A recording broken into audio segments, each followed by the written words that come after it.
just get appalled at. I'm blacker than Nina and Simone. I just want freedom and want all these people left alone. How in the world is that champing you? Laughable, you catch an attitude. Welcome to 3 Count Commentaries, where we have to discuss Impact Wrestling from December the 16th, 2021. So, this show actually has some very fun character stuff in it and some pretty good angles. The matches, but there's at least 2 segments that I really, really enjoyed. And I think that made Impact worth watching, I think. Maybe. All right, first match, Rohit Raju is defeated by Josh Alexander. You know, it's a little. I don't want to talk about Rohit Raju. Okay, I want to talk about good things. I don't want to talk about that. It's like talking about waste paper that you find in the middle of the street. I don't want to talk about Rohit Raju. He's trash. Violent by Design. They have made some type of pact, some type of contract, some type of deal. The Good Brothers. And the Good Brothers, they just want to beat up all the other tag teams because now they're becoming a crowded tag team division. So Violent by Design wants to build their monument of violence, and that's why they enlisted the help of the Good Brothers in order to do whatever it is they're trying to do. It's very vague and cultish, which I actually like because I like Violent by Design.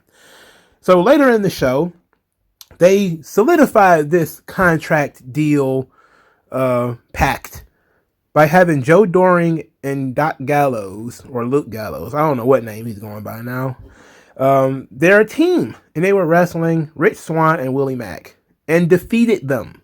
Yes, the makeshift team of Doc Gallows and Joe Doring, even though they're 2 giants, they're 2 very vanilla giants, defeated Rich Swann and Willie Mack, the team that was, I was guessing, earmarked to be like the #1 contenders or something, and they got beat. Of course, all the clowns was around the ring. And Violent by Design was out there for Joe Doring, and Carl Anderson was out there with Luke Gallows. And on the other side was Rhino and Heath for Swann and Mack. And of course, after the match, there was a beatdown, because there's a beatdown after every match now in wrestling, period. There's a beatdown after a match. Violent by Design and the Good Brothers just stomped these guys out. And then, guess who made the save? The John Cena of Impact, Mr. Jorts himself, Eddie Edwards. Muffin Top Eddie Edwards. Man, I wanted to talk about good things in this episode. And the first 2 pieces of business I have to discuss involve fucking Rohit Raju and Eddie Edwards. Thankfully, it picks up from here. Chelsea Green was in the back, promising to become the #1 contender and win the Women's Ultimate X thing. I think that's what it's called, right? Ultimate X. Moose then approached her and said he has his doubts that she's going to win that match, but said that, you know, he's glad she should be commended for being loyal to a mid-carder. And then Chelsea Green says that he's talking to her because he's afraid to talk to Matt. He won't say these things to Matt. Yeah, well, in the last segment of the show, we saw how afraid of Matt Moose was. So Scott D'Amore was out there for the contract signing. Morrissey, Moose, and Cardona are out there. Scott D'Amore lays it on thick about how Matt Cardona has been working 18 years for this opportunity and to win the one thing that he's never won before. That's a world championship. And he's going to let Matt Cardona sign the contract first. Morrissey then snatched the contract. Says that he's not here to play any games. He doesn't want to wait for Matt to sign the contract. He signs it first, then gets up and leaves, which is indicative to how he feels and is how I feel about him in this whole ordeal. He's just a third wheel. This is essentially a Moose versus Matt Cardona storyline, and we'll see how that turns out right now, because Matt Cardona gets the microphone and says that he's never been more passionate or more ready than he is right now to become the world champion. He signs the contract. Moose gets the microphone and says that Matt Cardona will fail, and like he always does, because he's mid-Cardona. He will always be mid-Cardona. Then he turns to Chelsea Green. He says again that Matt is average and that you think he can be a top guy, but he's always going to be mid-Cardona. And he says, what are you going to do if he loses? Are you going to stay loyal to Mid Cardona, this Mid Carter, or are you going to leave? The whore you are. And the fight is on. The fight is on. He called this man's wife a whore right in front of him. They start to fight. Moose wins the fight, slams Mad Cardona through the table. Then Moose is going to take it to the next level. He's going to put a chair around Matt Cardona's head, and he's going to bash this chair with another chair that he went and got. Chelsea Green tries to save him. She grabs the chair. They tussle over the chair. Moose and Chelsea Green tussle over the chair. Matt Cardona recovers from being put through the table. He swings the chair that was around his head at Moose. Moose ducks. He hits Chelsea Green with the chair in the head. In the head. He brained his own wife in the head with a chair. In a classic Looney Tunes, Elmer Fudd, you turn his gun around and he blows his own face off. It was tremendous, bro. It was tremendous. So, Moose was, of course, laughing at this and just left him as Matt Cardona laid in the ring, or sat in the ring, or kneeled in the ring, rather. And it was like, why? No, get help, no. This was great. This was great. I love this. Of course, I would have preferred if Moose would have hit Chelsea Green with a chair, but I think, they probably would have just trusted Matt to do it. Earlier in this segment, Moose did shove Chelsea Green. He shoved her down, but it wasn't much. It wasn't anything. Considering they do intergender wrestling in Impact, it didn't have the punch that it would normally have, but it had almost that Jericho Shawn Michaels feel. Where I don't know if y'all remember this. Most of y'all probably do. When Jericho punched Shawn Michaels' wife in the face and busted her lip or something like that, swelled her lip up. That's kind of how this felt, but it was like a guy punching his own wife. So it's cool. It's like, it's not domestic violence or anything like that, which I did see somebody tweet out like, oh, they're doing domestic violence at Impact. It's like, yeah, he just walked around and hit his wife with a chair for no reason. Like, come on, stop divorcing this shit from context. He was trying to hit Moose, and Moose was too fast for him. Moose kind of saw him coming. But I'd like how, we're asking the question, is Chelsea Green going to stay with him? Of course she's going to stay with him. That's not the question. But he's hit her with a chair. So what's his frame of mind going to be? So it was a nice that Moose teased him with that, your wife is going to leave you for being average. That's a nice tease, but we know it's not real. We know it's not going to actually happen. So they escalated it very quickly by, having Matt Cardona hit her with a chair. Now, it might be believable that they're on a little bit on the outs. That maybe they're not going to be divorced IRL, but that they would maybe not talk to each other for a while. And it would put Matt Cardona in a different frame of mind. And that maybe he would be a little off his game in the triple threat match because he hit his wife with a chair. It's a very interesting scenario. I like this. I don't see why we need to have Morrissey in this story. I really don't. What is he there for? To take the pin? Because I really don't see a reason for him to be there. I mean, he exited himself from this scene, and I forgot that he was there by the end of it. I forgot he was ever even there. So, he's such a non-entity in this whole situation that I really wish they would just do something where Moose defends the title and just beats him. And then he just wrestled Matt Cardona one-on-one at the pay-per-view. Why not? Now, the question then becomes, now that they've, had Matt Cardona hit Chelsea Green with a chair, is it possible that we're going to shock the world and Matt Cardona is going to become Impact World Heavyweight Champion? I can tell you this. It would be nothing less than LOL TNA if that happened. And look, I'm telling you, I like Impact. I like Cardona in other places. Like I've enjoyed his work in NWA. I enjoyed his work in GCW. He's very bland in Impact. He's, they're doing a good job of making him come across like a strong underdog, and that's fine. I mean, I don't mind that, but I don't know how we get around this. Maybe in terms of story, it will be good for Matt Cardona to win the title.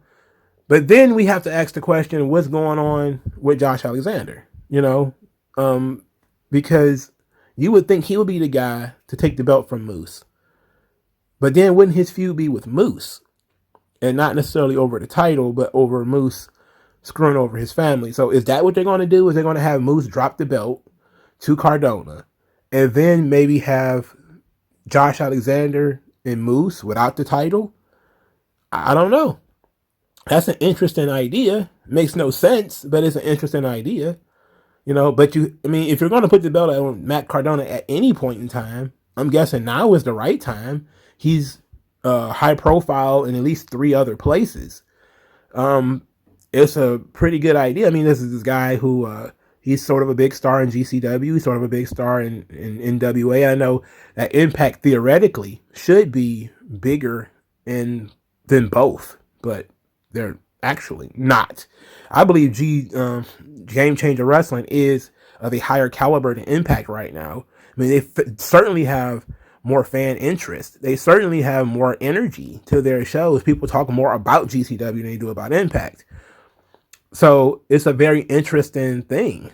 But he's not world champion in GCW anymore. But he was, So it's an interesting thing. I know him and Chelsea Green are still working there. I know they're both now working in NWA too. It would be cool for Cardona to be the Impact World Champion and tend to show up at NWA and quite possibly look at trying to be his own version of Kenny Omega with the NWA World title and the Impact World title. Is that possible? I'm telling you. The Indies, if they was to take place and Matt Cardona is king of the fucking Indies and he's got the NWA World title on one shoulder and the Impact World title on another shoulder, I wouldn't know what to do with myself. I honestly wouldn't know what to do with myself. But it's entirely possible that by this time next year, he would have won, quite a few of the independent world titles. And it's entirely possible because he's in the running for both right now. So I don't know. I wouldn't mind him being the NWA World Champion, though. Anybody's better than Trevor Murdoch. Trevor Murdoch sucks. The storyline is what got Trevor Murdoch where he is. But he hasn't been a good champion as far as I'm concerned. He cuts fine promos, but I could do without him, And Matt Cardona is certainly an upgrade from that. But I don't know, man. Let me know what you guys think in the comment section. I don't know, man. All right. So Zicky Dice and VSK made some jokes. Who cares? They both talked about not wanting to discuss I don't know what's going on with these guys. Most of that stuff seems to happen on YouTube, and I don't follow this shit. I know they did lose last week, and I think that's what they were talking about. One of them called the other one. Zicky called VSK a teacher's pet. VSK called Zicky a flunky. They both debated whether they should even tell Brian Myers about losing, but VSK is an idiot who thinks Brian Myers doesn't watch the show, and then say maybe he missed it or what. I'm like, I don't know. Why are we talking? Why are these guys talking on this show? Let's dedicate this time to people who matter. So we got a promo from Jonah, the top dog, who gave us a little anecdote to explain what the top dog is and the whole concept behind it. You can tell this is very WWE inspired. He talked about when he was young, his dad went to prison. And while his dad was in prison, the first night he was there, he got punched in the back of the head and knocked down. He said the guards asked him what happened, and he said, nothing. I slipped and fell. And he said from that point on, his dad had the respect of the top dog. And he came in, he attacked Josh Alexander from behind, and Josh Alexander could have earned his respect. The respect of the top dog. But he didn't. So now he's going to beat Josh Alexander and brutalize Josh Alexander until he respects the top dog. And I just came across like, your dad's a bitch. He got punched in the back of the head and didn't do nothing. He was just kind of like, nothing. It'd have been like, hey, yeah, my dad got punched in the back of the head while he was in prison, but he stood up and hit that motherfucker right back. And that's how he earned the respect of the top dog. I get not snitching. All right, cool. I know that, the streets have their own rules. But I don't know if I'd have told an anecdote where my dad got beat up and then didn't say anything, didn't do anything. I at least kayfabed it. Like my dad stomped the guy out. He was the biggest, strongest, baddest motherfucker in the world. Like John Moxley, he tells this story about his dad. And he told it in the book and all that stuff. And he's talking about how, his dad was this big, strong guy. And in the book, he admitted his dad wasn't really all that big. But, his dad was big, but he wasn't all that tough. And, like, he broke down sort of the mythology of his dad, where he kind of told the truth in the book. When he's on TV, he told a kayfabe version, where his dad seems like far more awesome than he really is. And I can respect Jonah's dad for not being a bitch and snitching and saying, he hit me. I can respect that. But I would have kayfabed it up and said, hey, look, my dad stomped this guy out. Or he hit him back and maybe he got mobbed by 30 guys and he still lost the fight. But at least he stood up and tried to fight this guy back. And then I don't understand how this translates to Josh Alexander, who wanted to fight him. So what did Josh Alexander do that was not worthy of respect? Maybe it's because he ran to Scott D'Amore and said, hey, I want to fight this guy, or look what this guy did to me, or whatever. All right. I don't know. It was a nice try. Nice try, man. I don't know. Honestly, I ain't figured it out yet. So, John Schuyler, forgot he existed, was defeated by Trey Miguel, who is now doing a spray paint graffiti style gimmick. Doesn't matter. Trey Miguel is kind of stuck in a spot here. After Trey Miguel was victorious, Steve Maclin jumped him from behind, which of course Steve Maclin is obsessed with Trey Miguel. Then we get what I think was a very cool segment. After Steve Maclin jumped him, beat him up, he dragged him away. He kidnapped a grown man. He dragged him away and tied him up somewhere where he was bound, gagged, and blindfolded. It was definitely reminiscent of something out of The Punisher. It was fucking cool. And Steve Maclin, while he was had him tied up, he said, Trey, I can't be told no. You think about Scott D'Amore telling me no, that this is over. I can't be told no. And he says, if I can get to you like this, I can get to you anytime. And then tells him, I thought you had friends around here. As he had him all bound up and everything, had like handkerchief stuff in his mouth. I was like, yeah, this is cool. This is fucking cool. This is taking it to the next level. And I dig this. I think this is fucking cool. If you're gonna have Maclin around here kidnapping dudes and stringing them up and like torturing them, which fits his character, the Mr. Mayhem character that he's doing, I like it. I like, and the whole Punisher vibe that they have built with this character is really cool. It's really good with him sitting in room drinking whiskey straight,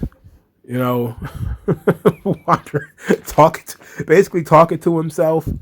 There is something very special and very unique about what they're doing with Maclin.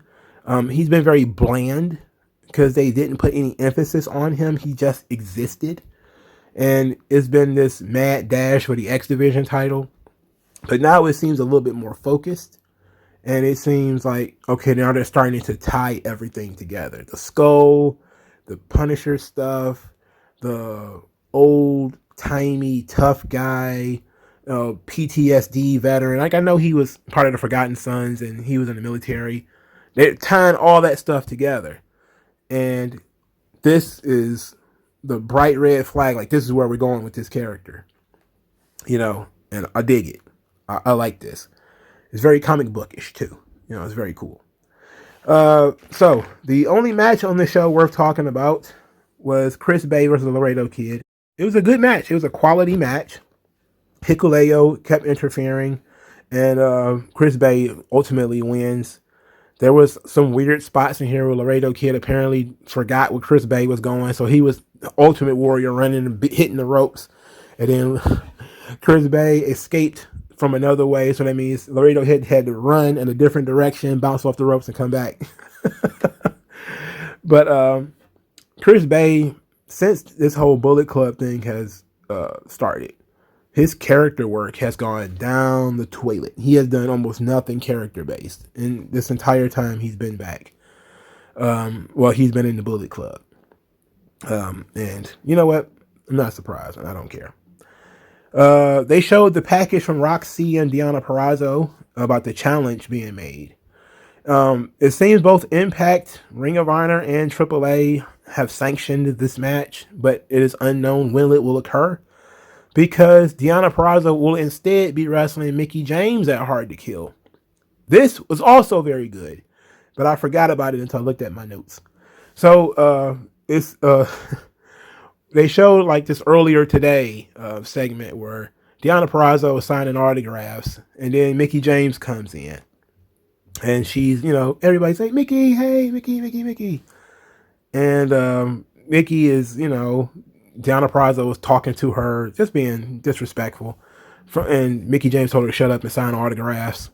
And she's, pushing herself through the crowd to go do whatever, speaking engagement or whatever she's got to do. And then Deonna Purrazzo just attacks her from behind in front of the crowd. And they're just fighting in front of people. And they ended up having a pull apart. Then they go into this scene where Scott D'Amore is fed up. He's always fed up. He's the most fed up guy on television. And all of a sudden, Gail Kim is there. Fail Gail, she's there. And he reinstitutes the no contact clause because they're going to be wrestling each other at Hard to Kill. And then Gail Kim makes it a Texas death match. Texas death match. All right. So that means this is another street fight, no rules match. So my question, is somebody going to bleed in this match? What do you think? You think somebody's going to bleed? If it was, who would it be? Would it be Mickie? Probably. Probably not Deonna. So at this point, we have an interesting scenario here because we have essentially 4 different world champions floating around in a circle. Deonna has one. Mickie has one. Camille is somewhat tangentially related to this because I don't know Mickie and Camille might be wanting to have a thing in the future. And you have Roxy. Now, we could take Camille out because she's not involved in this exact storyline. But they've already had Roxy and Deonna Purrazzo set. But it's for the AAA and the Ring of Honor titles. So is it possible that what's going to take place is Deonna's going to win the belt back? And then it's going to be all of her titles versus the Ring of Honor title. And then that would have to take place on an Impact show. So that would give her, quote unquote, home field advantage, which would be like the closest thing to home field that you can get. Because it would be an Impact champion wrestling on an Impact show against the Ring of Honor champion. Could it then we be in a situation where Deonna Purrazzo could have 3 world titles? So I think she's definitely going to beat Roxy. That's just what I think. It's all about whether she'll be the Impact champion when it happens. Just like I think, eventually they're going to have to do the Mickie James Camille storyline because you have 2 women's world champions on NWA TV. So eventually they're going to fight each other, right? So there's a lot of stuff going on here. They're kind of doing their female version of the Forbidden Door to much less pomp and circumstance over here in Impact, and it's interesting. Let's put it like that. Put all the belts on Deonna, as far as I'm concerned, or put all the belts on Mickie. You can't go wrong either way.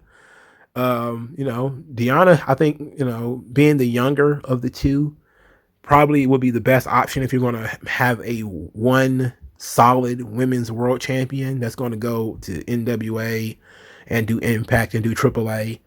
I think Deonna's probably the best for that. Mickey's not bad, but I think she's the best for that. And plus, I don't think Camille would probably be able to handle it because she's been around for a while, but she's still also very green. She's not as young as Roxy, and I think Roxy's probably going to end up just getting stepped on in this whole ordeal. But I think she's probably got the biggest upside because she's still very good, and she's only like 20. So, her losing her belt now wouldn't be that big of a deal. So, she could always regain it later. So, there is some some stuff here that is pretty interesting. But I think Deanna's like at the top of her game right now. And I don't really see why she lost the belt to Mickey, but you know, the long story with Mickey is fine. I've been liking everything that they've done for the past couple of months. Anytime her and Mickey have hooked up, it's been very good. And Mickey's storylines have been very good because her stuff with NWA is very good too. Her storyline with Kiera Hogan has been pretty good. And the eventual storyline with Camille's going to be good because, and it's inevitable, and that's why I brought her up, because their husbands are beefing, you know, Latimer and Nick Aldis. So eventually the women are going to get into it. So everything about this has been awesome. It's been very good. It's a nice little gumbo that they mixed here, that they made here. So that's fine. What's not fine was Tenio Dashwood versus Jesse McKay. That was this. Apparently, the Australians being friends lasted a grand total of 2 weeks. And now the Australians are fighting each other. The Inspiration being heels lasted about a month. And now their babyface is fighting Tenio Dashwood and Madison Rayne. Madison Rayne, of course, interfered and cost Jessie McKay the match, and she loses. Tenio Dashwood wins. I don't care. I like the Inspiration, but they should be doing character stuff. They've been wrestling a little too much. A little too much. But I do like them. And I think they've been doing a decent to good job. I think it works with them being baby faces because people naturally like them. But they're also very naturally annoying. You know, and sometimes when you're naturally annoying, you tend to be heel. But Madison Rayne can't work as a baby face. I mean, why would you even try it? So that's Impact. There was a Masha Slamovich vignette, but I don't know that much about her, so I can't really say. That's about it. So I liked 3 things. I started with 2 that I for sure knew I liked. But then I forgot about Deanna and Mickey because, you know, I've been up all day, okay? So I forgot. So there's 3 things that I like, 3 decent to good stories going into Hard to Kill. And I'm very interested. And all of them should probably end in title switches, if we're being honest. And that's interesting. The tag team division is a wash. I don't care about the Good Brothers until they do something different. All that whole tag team division is burn it alive. I like Bottom by Design. Burn the tag team division. The Good Brothers suck. Finju sucks. Rich Swann and Willie Mack suck. What other tag teams exist in the tag team division? VSK and Zicky Dice, they suck. They're jobbers too. Rohit Raju and that other guy, they suck. All of this sucks. They need real tag teams. If there's going to be any type of partnership between Impact and NWA, they need to borrow some NWA tag teams. Not saying that NWA's tag teams are the best, but at least freshen your division up by bringing in some of the guys who work in the NWA. Like The End. The End is cool. Hawks Aries, pretty cool. You can bring them in. If they're not going to be there for a long time, that's fine. You can just cycle them in. You know, Ring of Honor went out of business. Find some of those guys. You know, Shane Taylor Promotions. Bring them in. There's some other guys that are there. You could bring them in. Even if there's just work rate dudes, you know, who don't really do much in the way of character stuff. Like Tracy Williams. Bring him in if you can. But their tag team division is absolute basura. It's basura. It's almost WWE's bad. And WWE has the worst tag team division in pro wrestling. Without a shadow of a doubt. Men and women. They have the worst tag team division in wrestling. It's probably one of the worst tag team divisions, maybe of all time. Because I'm about to say I don't remember who the tag team champions are, but I did. As soon as I was about to say that sentence, I was like, ooh, so. It's like, okay, yeah, they're the tag team champions. And then, of course, RK Bro. But WWE's tag team division is awful. And Impact's tag team division is just as bad. They just have they have guys who have less charisma than the Usos or RK Bro as the tag team champions. And then no contenders with any real personality either. It's awful. It's awful. It's an awful division. They need to fix it. That's the only division they need to fix, really.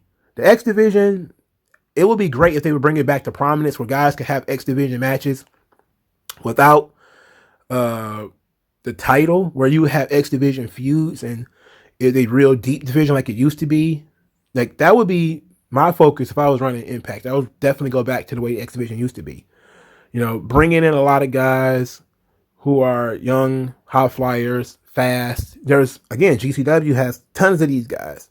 I know one of them broke his leg, the Starboy Charlie kid.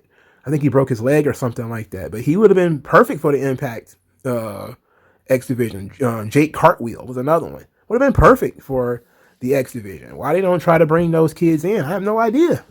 Like, where the fuck are they spending their money on? What are you spending your money on?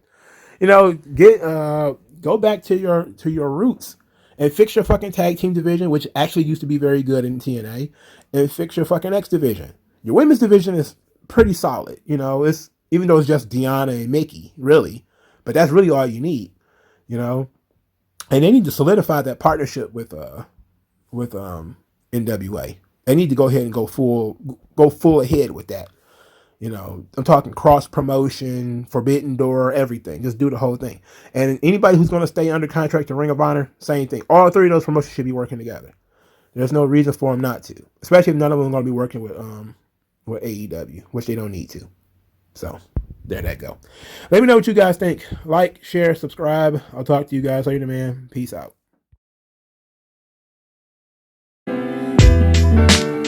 Tell me what's worse than learning all that you led to believe was all horse crap. They distort so questions.